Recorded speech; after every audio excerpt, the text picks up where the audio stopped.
सो welcome students, BCom part second. मैं doctor Sanjay Bhalla, department of ABST, government college Bundi. अपना salary वाला important chapter चल रहा था, जिसमें अपन ने एक लास्ट लेक्चर में एक नया पॉइंट चालू किया था। सैलरी वाले चैप्टर का ये लास्ट पॉइंट ही है। अनुलाभ का पॉइंट चालू किया था अपन ने। अनुलाभ का मतलब परक्यूजिट्स या पर्क्स। तो एक बार वापस से समझ लीजिए इस पॉइंट को। इम्पॉर्टेंट पॉइंट है, एग्ज़ाम में प्राय करके कुछ पॉइंट्स ज़रूर डालता है परक्यूजिट्स से रिलेटेड। तो सबसे पहले मैंने आपको ये बताया था अनुलाभ, परक्यूजिट्स या पर्क्स होते क्या हैं।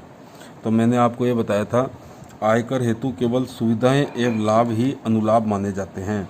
कई बार नियोक्ता अपने कर्मचारियों को कुछ सुविधाएं दे देता है या कुछ लाभ प्रदान कर देता है।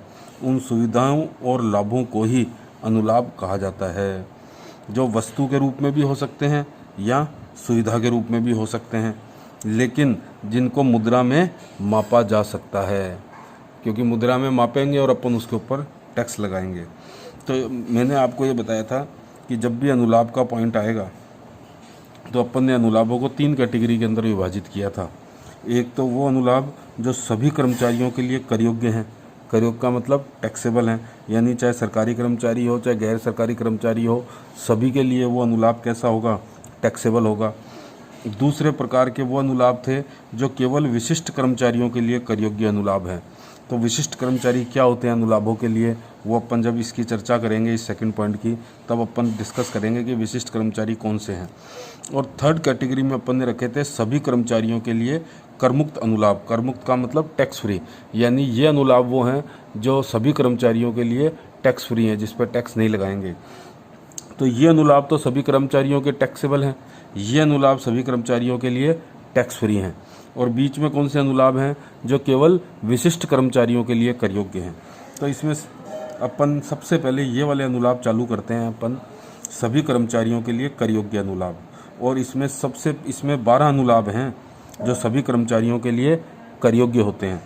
तो उसमें से अपन आज फर्स्ट नंबर पे चालू करते हैं, और ये फर्स्ट नंबर वाला सबसे इम्पोर्टेंट अनुलाभ है, जो प्राय करके एग्ज़ाम में पूछा ही जाता है। ये सबसे इम्पोर्टेंट अनुलाभ है। तो देखिए, फर्स्ट नंबर पे अपन ने चालू करा सभी कर्मचारियों के लिए कर योग्य अनुलाभ। अब इसमें पहला पॉइंट कौन सा चालू कर रहे हैं अपन आज, किराया मुक्त मकान की सुविधा, valuation of rent free accommodation. अब पहले तो इसका मतलब समझ लीजिए क्या है।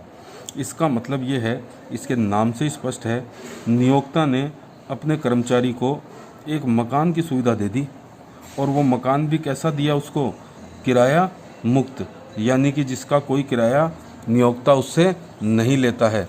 ऐसा अपन ने उसको मकान नियोक्ता ने उसको किराए के ऊपर दे दिया, जिस पे वो किराया मुक्त है, उसका कोई किराया नहीं ले रहा नियोक्ता कर्मचारी से। तो अपन अब ये पता करेंगे कि जब भी ये पॉइंट इस सवाल के अंदर आ गया एग्ज़ाम के अंदर, तो सबसे पहला आपको स्टार्ट कहाँ से करना है, ये पॉइंट वो समझना है सबसे पहले।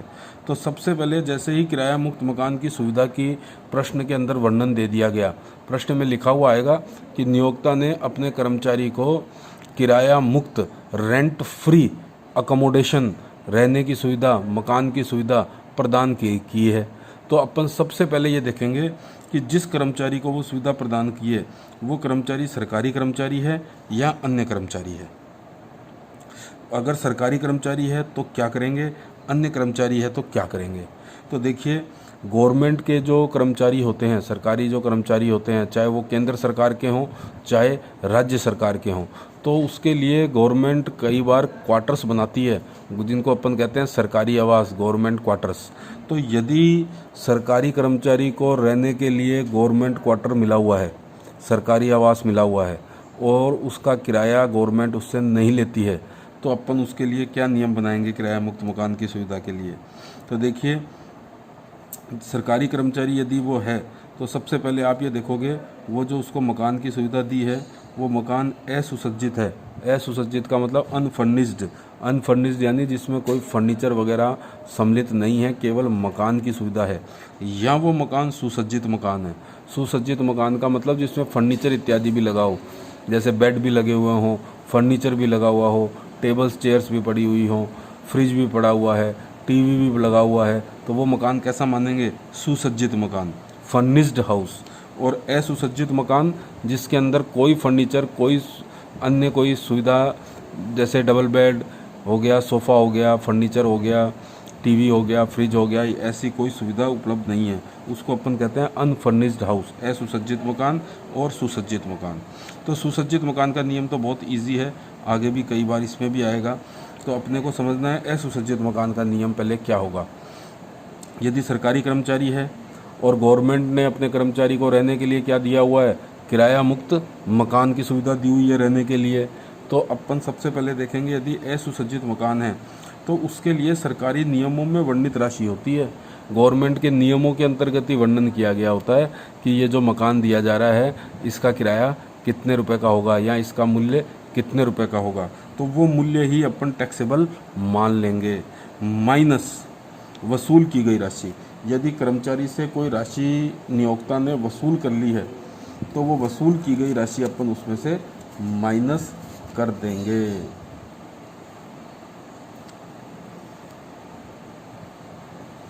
तो देखो सरकारी नियम में वर्णित राशि कितनी होगी, ये अपने को प्रश्न के अंतर्गत ही देगा, प्रश्न में ही देना पड़ेगा, क्योंकि अपने को क्या पता सरकारी नियमों में कितनी राशि वर्णित की गई है। तो सरकारी नियमों में वर्णित राशि वह राशि होती है जो कर्मचारी से मकान निशुल्क ना देने पर वसूल की जाती। यदि उसको निशुल्क मकान नहीं दिया जाता तो उससे जो राशि वसूल की जाती वो सरकारी नियमों में वर्णित राशि होती है।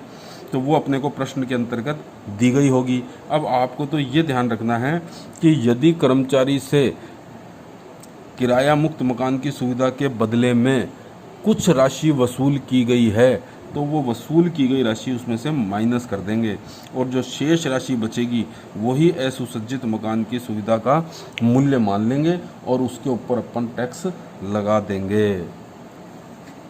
तो ये तो हो गया सरकारी कर्मचारी की स्थिति में असुसज्जित मकान का मूल्यांकन। और यदि सुसज्जित मकान है तो उसका मूल्यांकन कैसे करेंगे? तो देखो सुसज्जित मकान है तो असुसज्जित मकान की सुविधा का मूल्य तो आएगा ही आएगा, असुसज्जित मकान की सुविधा का मूल्य तो आएगा ही आएगा, प्लस अब उसमें प्लस और क्या चीज़ जोड़नी है, उसमें जो भी फर्नीचर या जो भी सुविधाएं लगी हुई हैं वो सुविधाएं फर्नीचर इत्यादि की लागत का 10% और जोड़ देंगे।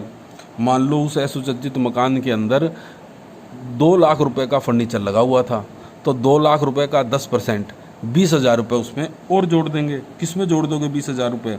यहाँ जो मूल्य आया था असुसज्जित मकान का जो मूल्य आया था उस मूल्य में फर्नीचर इत्यादि की लागत का 10% और जोड़ देंगे।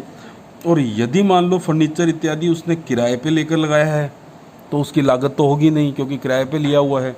तो यदि किराए पर फर्नीचर इत्यादि लिए गए हैं तो किराए की राशि माइनस यदि कोई राशि वसूल की है नियोक्ता ने कर्मचारी से तो वो वसूल की गई राशि घटा देंगे। मान लो सवाल में यूँ लिखा है कि फर्नीचर इत्यादि लगाया गया और उस फर्नीचर इत्यादि का किराया प्रति माह 10,000 रुपये था।